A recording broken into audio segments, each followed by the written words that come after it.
এতক্ষণ শিরোনাম শুনছিলেন, এবারে থাকছে বিস্তারিত। মালয়েশিয়া সহ সব শ্রমবাজার দ্রুত খুলে দেওয়ার দাবি জানিয়েছে Bangladesh association of international recruiting agencies বাইরা। বৃহস্পতিবার রাজধানীর ইস্কাটনে প্রবাসী কল্যাণ ভবনের সামনে আয়োজিত এক মানববন্ধন থেকে এ দাবি জানানো হয়। বাইরার সাধারণ সদস্যবৃন্দের ব্যানারে এই মানববন্ধনের আয়োজন করা হয়।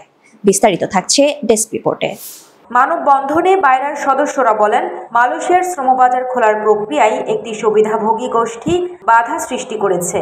তারা মালয়েশিয়ায় মানব পাচার ও অর্থ পাচারের মিথ্যা অভিযোগ তুলে দুই দেশের মধ্যে স্বাক্ষরিত সমঝোতা স্মারক ও জয়েন্ট ওয়ার্কিং কমিটির সিদ্ধান্তগুলোকে প্রশ্নবিদ্ধ করেছে।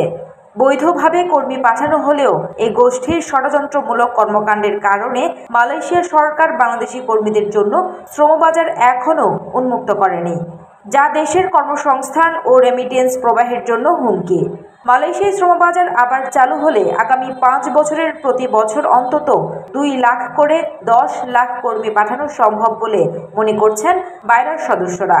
তারা বলেন, এর মাধ্যমে বছরে অন্তত $500 কোটি রেমিটেন্স পেতে পারে বাংলাদেশ। তাই শ্রমবাজারকে রাজনৈতিক বা ব্যক্তিগত স্বার্থে বলি না করে দেশের অর্থনৈতিক স্বার্থে দ্রুত কার্যকর পদক্ষেপ নিতে হবে। মানববন্ধন শেষে জনশক্তি রপ্তানি ও বৈদেশিক কর্মসংস্থান উপদেষ্টার কাছে স্মারকলিপি দেওয়া হয়। স্মারকলিপিতে অভিবাসী শ্রমিকদের স্বার্থ প্রাধান্য দিয়ে স্বল্প ব্যয় নিরাপদ অভিবাসনের লক্ষ্যে মালয়েশিয়া সহ সব বন্ধ শ্রমবাজার খোলার ব্যবস্থা করার দাবি জানানো হয়।